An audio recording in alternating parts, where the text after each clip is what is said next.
শেষ বল।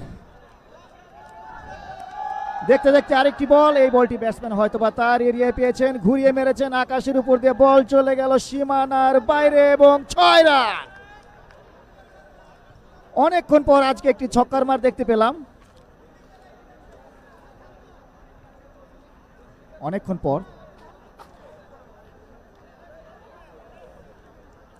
এভাবে মারতে হবে।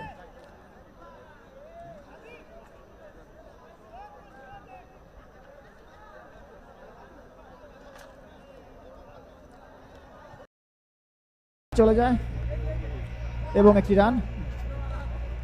এই বলটা অবশ্য নোবল হয়েছে, লাইন ক্রসের কারণে একটি নোবল এবং ফ্রি হিট। এই বলটি থেকে ফ্রি হিটের কারণে ব্যাটসম্যান রান আউট ব্যতীত অন্য কোনো আউট হওয়ার তার কোনো রিস্ক নেই।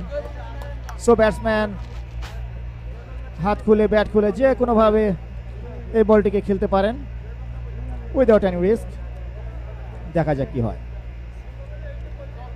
লেগ স্ট্যাম্পের উপরে বল ছিল, ঘুরিয়ে মেরেছেন এবং আকাশের উপর দিয়ে বিশাল ছক্কা। ফরহাদের ব্যাট থেকে আরেকটি ছক্কা আমরা দেখতে পেলাম। অসাধারণ একটি ছক্কা, ফ্রি হিট ছিল, ব্যাটসম্যানের কোনো ভয় ছিল না আউট হওয়ার, রান আউট ব্যতীত, এবং ব্যাটসম্যান এই সুযোগটাকে যথেষ্ট এবং পুরোপুরি কাজে লাগিয়ে ছক্কাটা মেরেছেন।